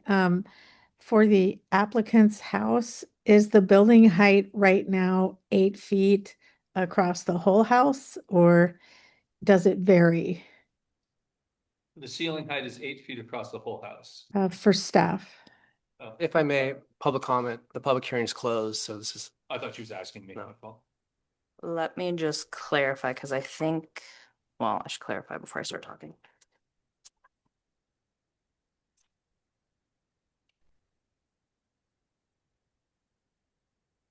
Yeah, currently it's 8 feet. There's an 8-foot ceiling height. Okay, Were you interested in overall roof height or just interior ceiling height? I was interested in roof height. Sorry, That's okay. roof height. We'll check that. Let me get that range for you because that does vary based on the location. So do you want maximum height or any specific location or just kind of the general, what's the highest point? I think, how much of a variance is it in the roof height? Like, does it vary a lot or? It varies slightly. So just pulling from the plans, sorry, that's really small. It ranges from about 11 feet, 7.5 inches up to 13 feet, 2 7/16 of an inch. Okay, okay. And then, John, I don't know if anyone else has questions. I do have some comments. Yeah, but we're Yeah, dealing with questions, but thanks. sure. Thank you. Any further questions for staff before we? Just one clarification. I heard what controls what happens on hillsides referred to as an ordinance, but it's my understanding that they're guidelines. Have they been made into an ordinance? Not yet. So the ordinance is the site plan and architectural review ordinance, which is separate from the hillside design guidelines, but it does refer to part of the Oh, they're incorporated by reference. The Yes. ordinance refers to the guidelines. Is that what you're Correct. trying to tell me? yes. Thank you. Otherwise, that would be great. Are we on? Yes, I'm done. Are we at discussion or? All right, so not quite yet. So what I'd like to start off with is just an observation that we make when we are dealing with these kinds of appeals. So dealing with design review and other appeals is our least favorite job. It puts us in our job in general is to look out for the welfare of all our residents, and we want to make everyone happy. There's on appeals, typically that never happens. One side is happy, one side is not, or both sides aren't happy, depending on what you do. And what we really hope to see and try to encourage, although it's difficult to do all the time, is, it's always much better when neighbors are able to resolve their differences without having it adjudicated. In this case, sounds like there's been a lot of discussion and communication, if not directly, through design review board back and forth, and couldn't reach a resolution. So we will, in our imperfect way, attempt to resolve things. I point out to everyone two more things. One is, it's my understanding, and council will correct me if I'm wrong, that this is a de novo review. So we're looking at this, we're not looking for some kind of abuse of discretion standard or some kind of level of error by the design review board. We're looking at it with our own eyes. However, that said, we are very lucky in Tiburon to have really thoughtful and competent committee staff and commission staff. And I put a lot of weight on, especially when, there's been, this occurred at 3 different design review board meetings. I put a lot of weight on the decisions of the design review board. And in fact, that's why we appoint them and have them, is for them to really hash out these issues before they get appealed to us. So with that context, open for comments. How Okay, you I'll wanted to start. Go I ahead. can start if that's okay with everyone. So as the Mayor Wellner said, these are very difficult situations for us because you know, we have to make a decision that the parties may not be, everybody may not be happy with. When I look at the situation here, and again, this is a de novo review, which means that we are looking at it for the first time. I, believe that the hillside design guidelines and other ordinances in Tiburon were meant to preserve views of the downslope, of the upslope, of the neighbors, and because there are alternatives to increase the ceiling height, but keep the building height at the same level. I do believe that there are many alternatives that can be done in order to accomplish the goals of the applicant, but not block the views of the appellants. So I am in favor of granting the 3 appeals, ensuring that the roof height stays at the existing height. And specifically, the design review board had some conditions that I want to also read because that will be part of my ultimate motion, which is that the Photinia shrub located in the side yard adjacent to Rock Hill Road shall be removed. The second condition was there is a maximum height of 4 feet for any planting, including but not limited to vegetation, hedge, trees, and shrubs in the side yard of the subject property on the exterior of the fence. However, no planting shall extend more than 30 inches above the street level of any adjacent intersection, and it specifies Tiburon Boulevard and Rock Hill Road within that area between the property line and a diagonal line joining points on the property lines that are 35 feet from their intersection as extended pursuant to Tiburon Municipal Code Chapter 16, Section 16-30.050E. This 35-foot visual safety triangle shall be clearly indicated on all site plans. And then, Are you reading existing conditions? I'm reading what the design review board did. Okay, so And what I'm including in a motion, just to make it very clear that we're keeping a lot of what the design review board did. But you know, the one thing that would change is that the height of the structure must be kept at existing height.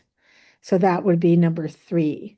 So if you look at page 3 of the staff report, page 3 of 15, it sets forth what the design review board ultimately approved with the 3 added conditions.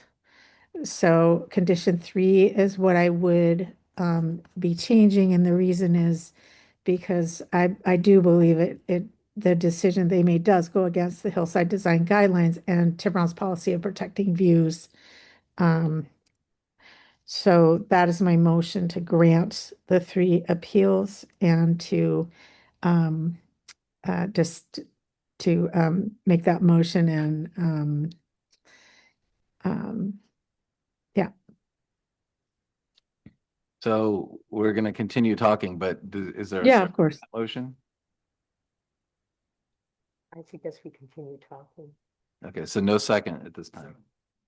She said it was a motion.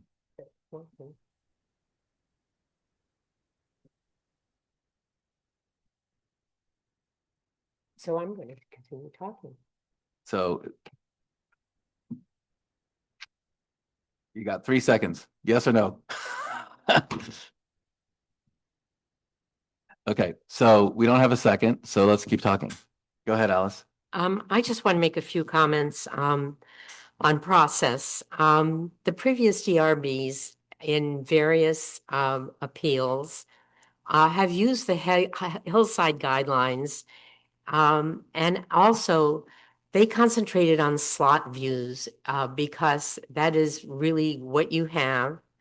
Some of the factors they took into consideration is what kind of access you had to that slot view. Did you have to stand up in one particular place in your primary living place, or did you have broader access to that slot view? That was one of the factors that be weighed in terms of how much protection that slot view might be given.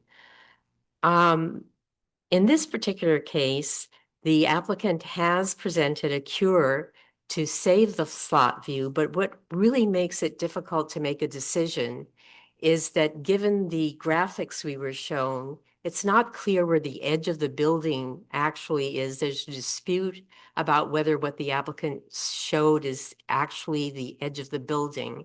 Is there any resolution to that? I think that's part of what the discussion is. So it's looking at if the visual aids, in this case, story poles,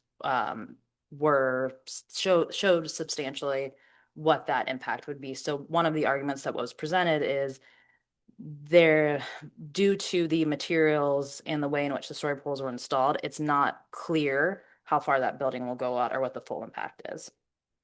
And I think that that really argues for the review body, that would be us, to actually visit the site that may not have given us an indication of where the edge of the building actually is, but it would have been an opportunity to beat up on the applicant a little more for the information. If I may, the other thing that could indicate is that we should send it back for them to do that. And rolling forward here. Okay, go ahead. And rolling forward here, I will adopt the mayor's words and suggesting that's where I was going. I didn't mean to cut you off. Let the DRB make that finding. I'm prepared to make comments unless, do you want to go? Okay, all right. So If I may, I do want to stress that in a case of a remodel like this, story poles are not certified. So if this is something that's really important to the decision, you may want to request that the story poles be certified. oh, interesting. I think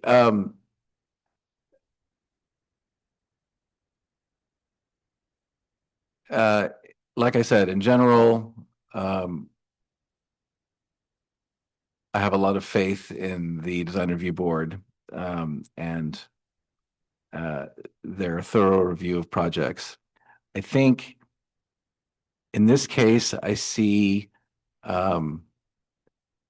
that there may be some weakness in the review of alternatives, and and there may be some weakness in the, or there may be some dispute in the images regarding the impact of the proposed development. So I think what I would recommend, although I think this is the only time we've done this since I've been on the council, as far as I can remember, but what I would recommend is remanding it to the design review board with instructions to focus on, with respect to the hillside ordinance and its requirement, to be clear, the hillside ordinance does not say, or hillside guidelines do not say you cannot reduce views. They say you must minimize the impact on views.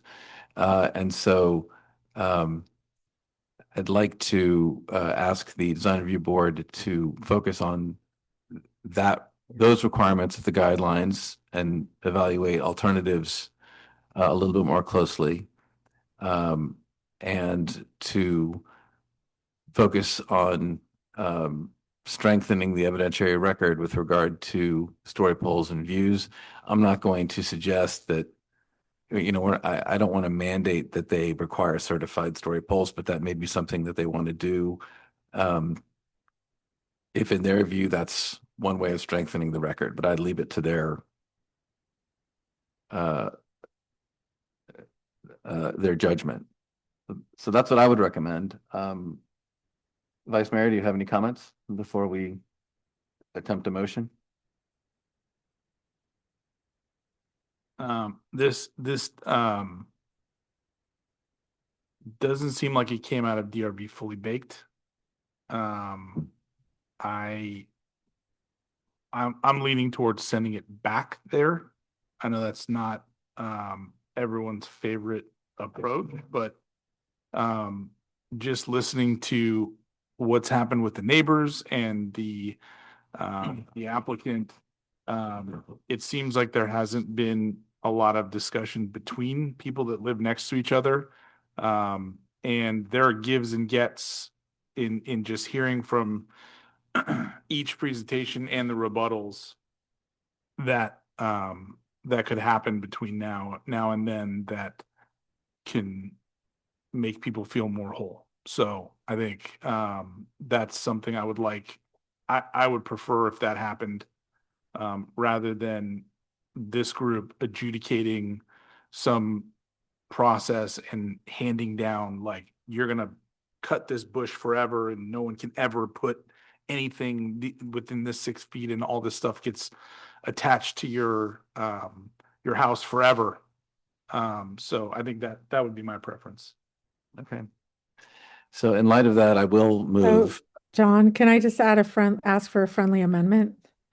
Part of my concern in just sending it back is that it'll be the same people, making the same decision. And I have great respect for Design Review Board, but I think in this case, there's 3 residents that have come forward, and a lot more have written letters saying that, this is going to block views. Do you think a friendly amendment would be to ask that they, minimize view blockage?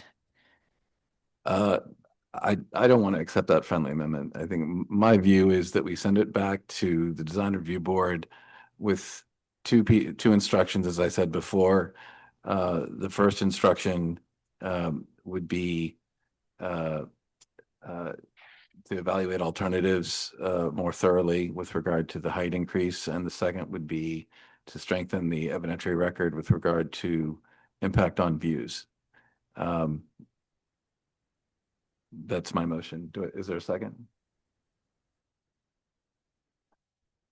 The only reason I'm being quiet is just wanting a little more information about strengthening the record on impact of views.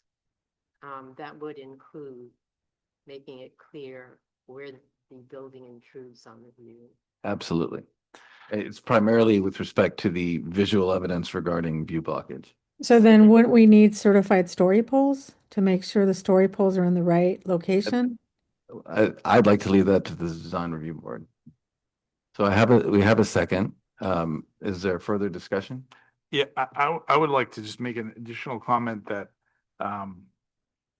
we get quite a few of these appeals, and I think more than we would like, unfortunately. And I think everyone involved in this process, DRB especially, is trying to do the best they can to come up with a fair outcome. That said, there are some times when we get pictures that show us what the view really looks like from each person involved, and they're really clear pictures where we can see them and understand what's really going on. And I may be alone in my assessment here. I did not get that out of any of the presentations, other than maybe Mr. Lee's pictures, where I'm still confused. I have no idea really what is and isn't being taken away, and whether there's a meaningful loss or not of view from the different folks that have appealed it. I agree. So that's Better- another better reason photographic why, record. yeah, I would like to just request that when it does go back to DRB, if it's going to come back to us, we need better pictures that are clear so that we can understand what's actually happening. And I agree with that, and I know that some of us are time constrained, but due diligence is actually visiting the properties. So those are comments as opposed to things that are required. I live outside the 500-foot zone, but not that far outside of the 500-foot zone. I drive by this, I don't know, 10,000 times a week. 10,000 times a week. Yeah. It's been a lot. I do a lot of driving up and down the street. Wow. It's on the flock cameras. But like even with that, I don't have a great sense of I don't have a great sense of what the actual impact is. Other than Mr. Tourette, you have some really great green shading on I think the south end of your property, which is a lot of great privacy. And I would encourage you to keep as much of that as possible. All right, any other comments, or can we go to a vote? Please call the roll. Just for the record, who seconded the mayor's motion? Uh, I did. Councilmember Fredericks. Thank you. And the roll call vote, Councilmember Fredericks. Yes. Councilmember Ryan is recused. Councilmember Thier. No. Vice Mayor Nick Farr. Yes. And Mayor Wellner. Yes. Thank you. Okay, thank you. Thank you all again. Thank you and sorry, but we are doing our best. Okay, why don't we take a short break and be back in 5 minutes.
You coming back, or did you say anything? Oh, okay. Okay, if she's still on, then we'll go ahead and resume the meeting. Now that the room is cleared.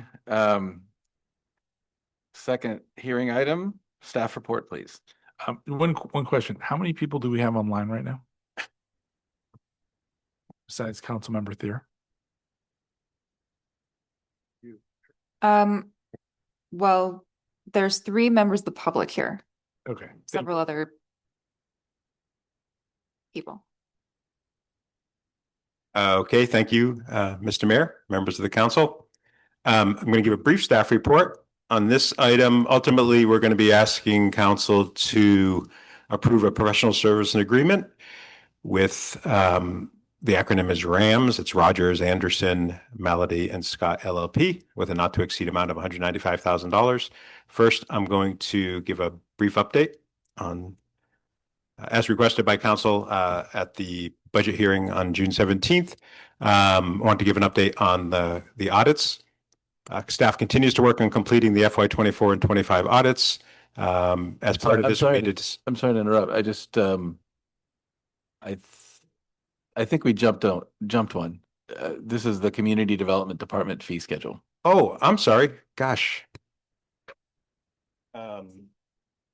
We can change the order. Yeah, why don't we change the order? Because I'm not sure where Sherry went. So okay, no problem. So unless there's an objection by any council member, any objection? I apologize. I wasn't paying. No, that's quite all right. Sherry sitting there, so I was like, well, it took me a second to kind of okay. See where the train was headed. Okay, so we're going to defer discussion of the second hearing item, move that after the action item, and move to the action item, which is an update on the financial audit and professional services agreement approval. I would like to comment before the staff report that we did have during the period between the last council meeting and this one, we had one meeting of the Budget and Finance Committee. We're going to have more meetings of that committee to talk about the issues that were raised before.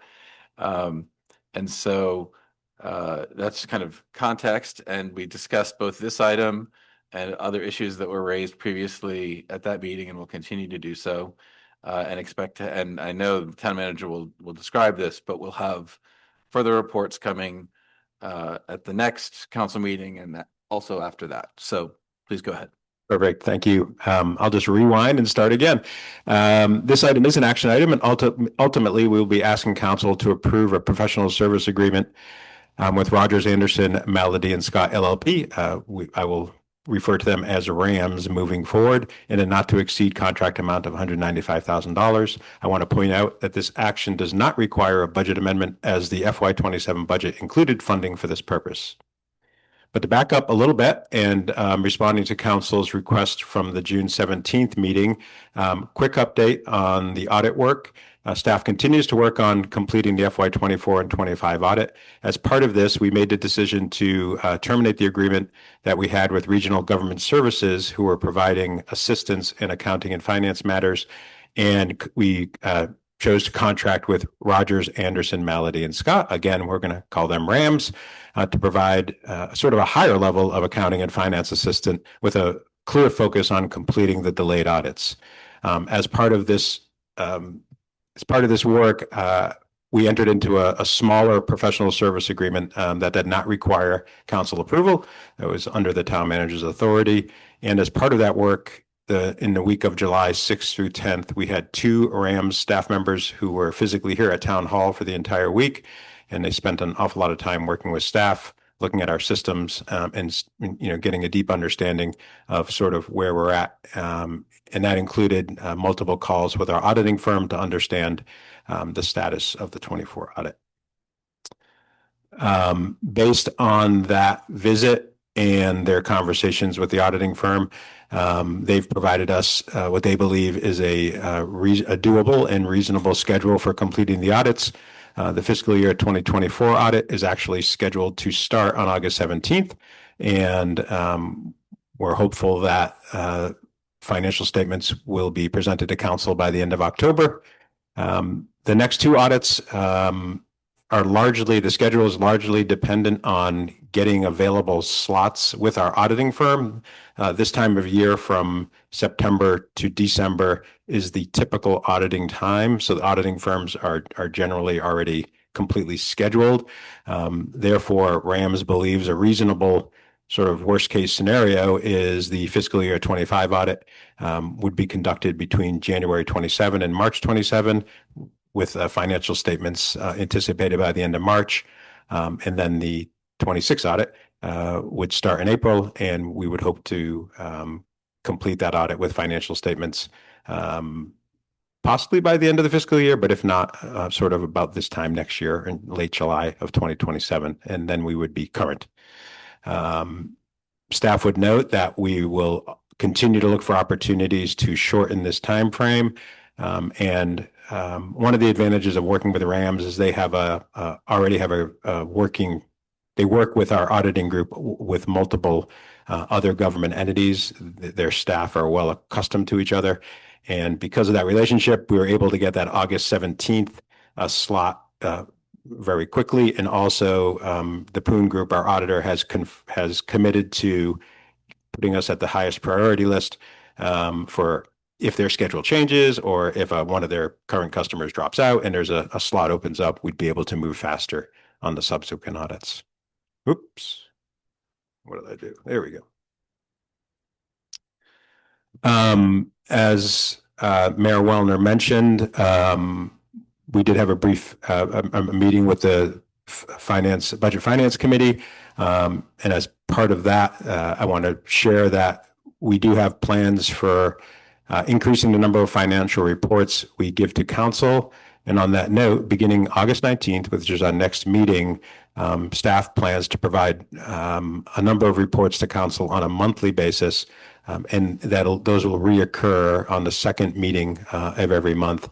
That gives us time for the books to close from the prior month and provide as complete information as we can. The 3 monthly reports we plan to provide are a monthly revenue report, which will include total posted revenue from the prior month. And they'll actually have year-to-date numbers as well, and also variance from the approved budget. Same goes for the expense report. It'll be total posted expenditures from the prior month, year-to-date figures, and a variance from the approved budget. We'll also provide a monthly investment summary report, which is going to include balances in all of the cash accounts that the town maintains, as well as the balances in the 2 trust accounts that the town maintains for pension and OPEB liability benefits. Those will be monthly. At the same time, we are hoping to have, by the August 19th meeting, larger reports that will show a 10-year, essentially we're calling a 10-year revenue and expense report, which is going to show actual figures for revenue and expense compared to the budgets for those years, again, going back 10 fiscal years. We also plan to have all of these will be included in the staff report with the agenda item, but following the council meeting, we plan to post these online on our website. Great, thank you very much. With that, just again, happy to answer any questions, but also remind you that we are asking you for a motion to authorize the town manager to execute a professional service agreement with Rogers Anderson Melody Scott LLP with a not to exceed contract amount of $195,000. And again, a reminder, this does not include a budget amendment, as the budget includes funding specifically for this purpose. Great, thank you.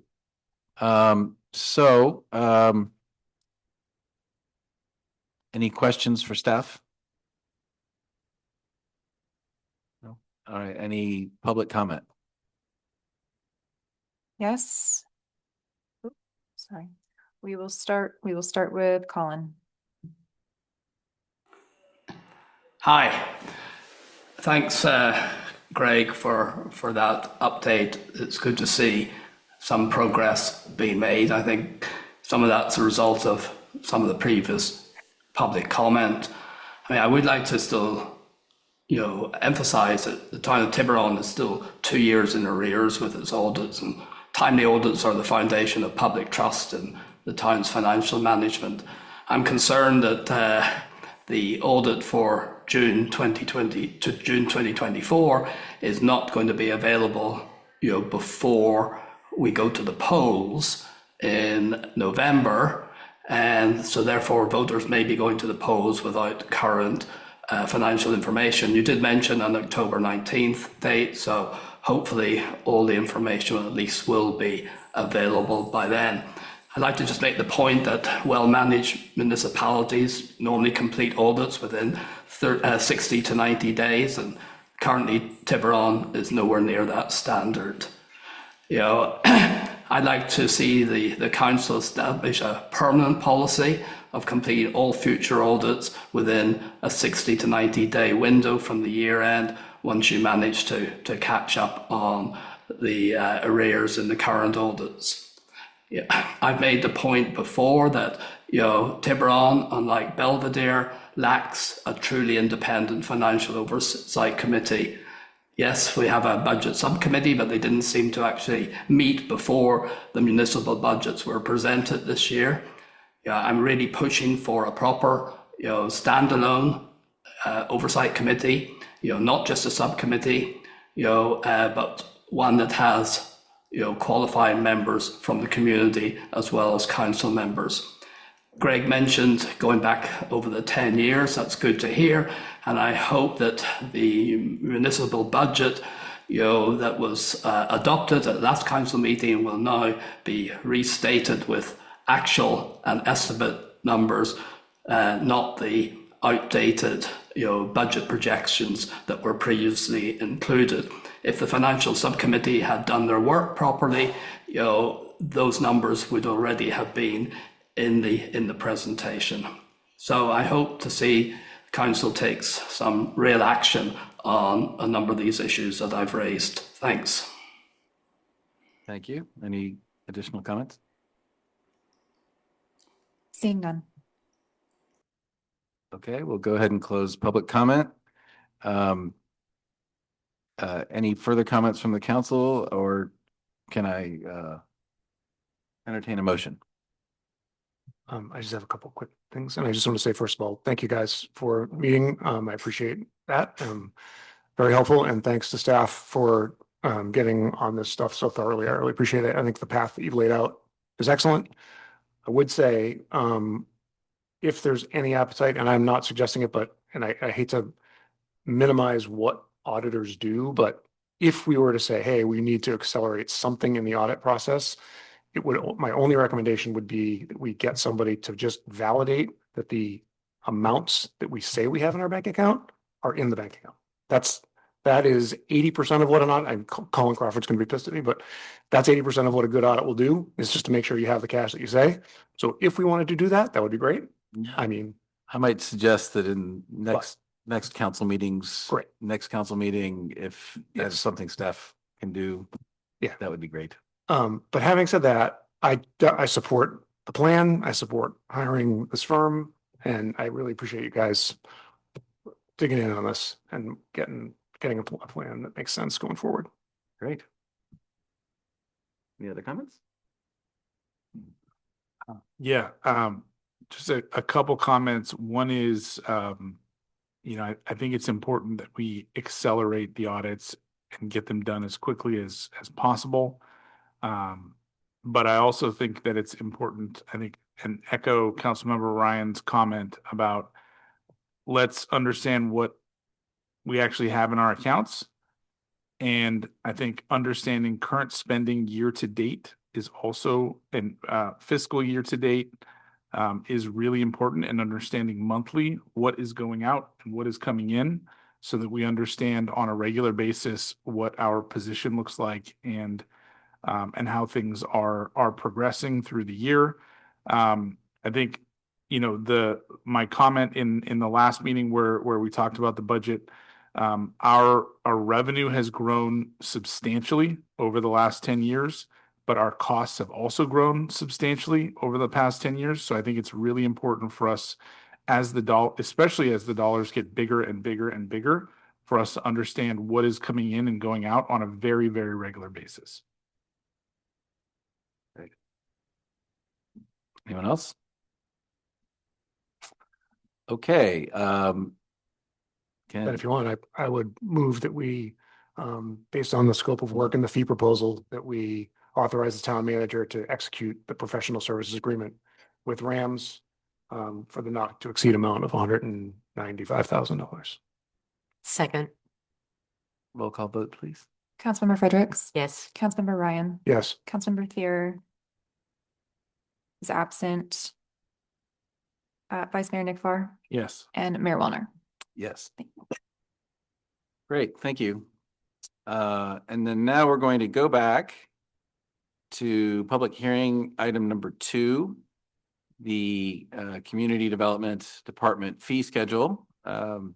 And I have a staff report, please.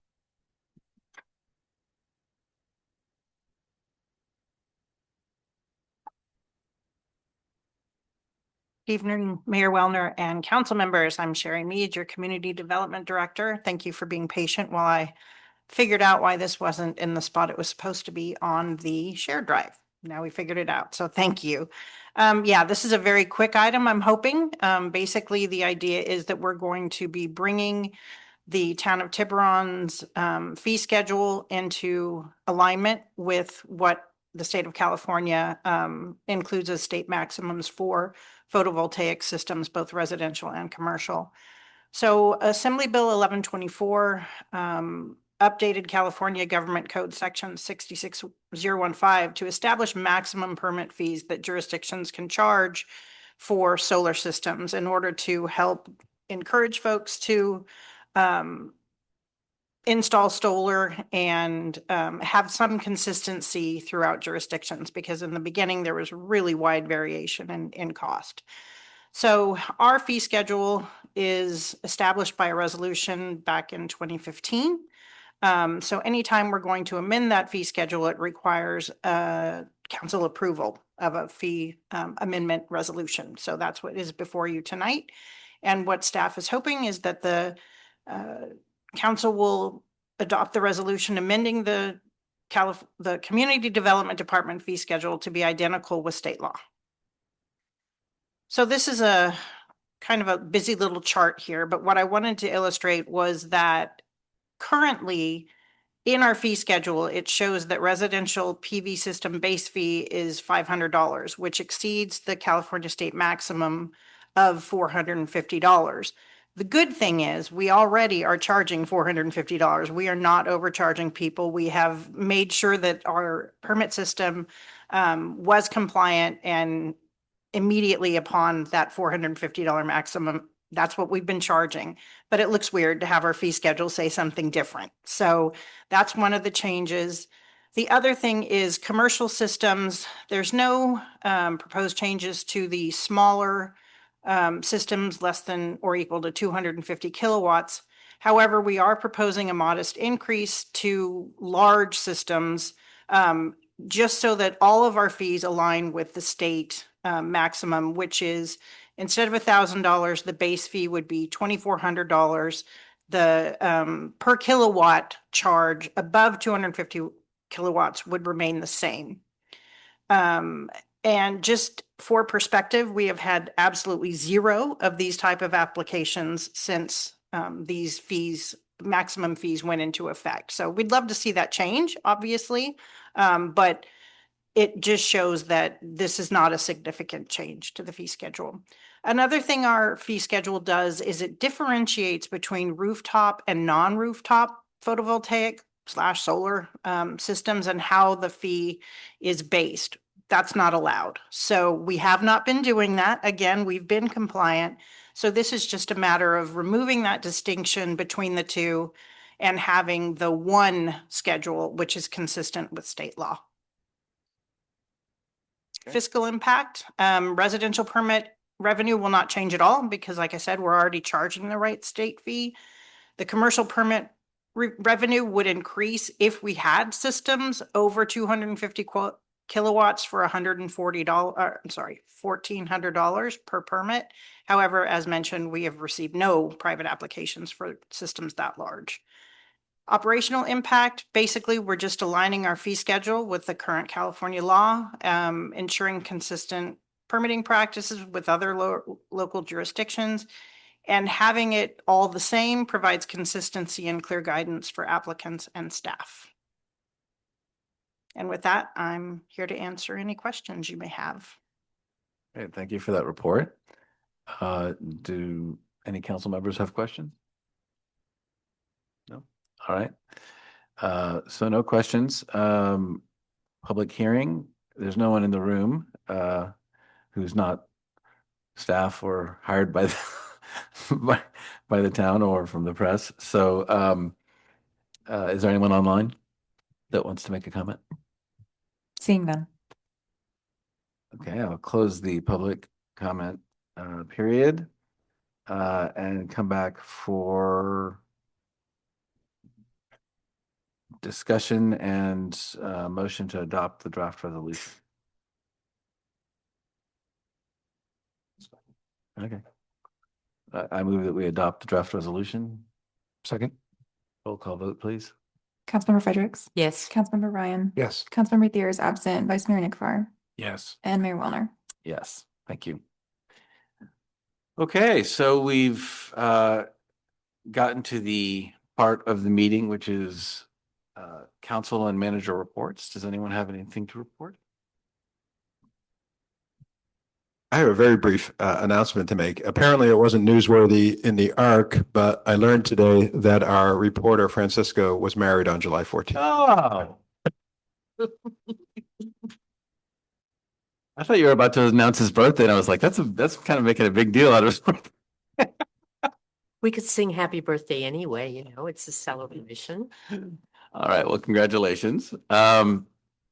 All right, so now we're going to go into closed session. Before we do, we'll ask if there are any public comments on the items listed for discussion in closed session.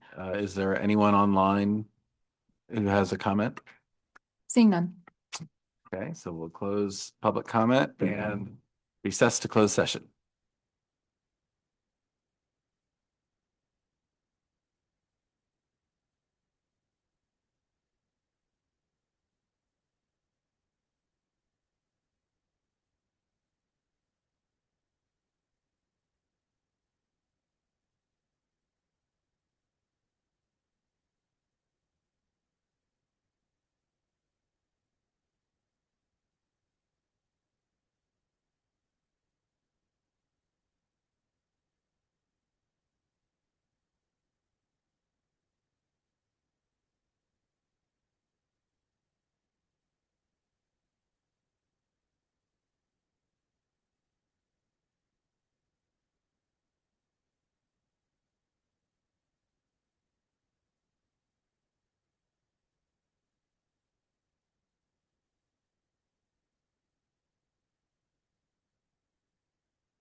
They're not public. We are special Hey, we're back. privileged to get them.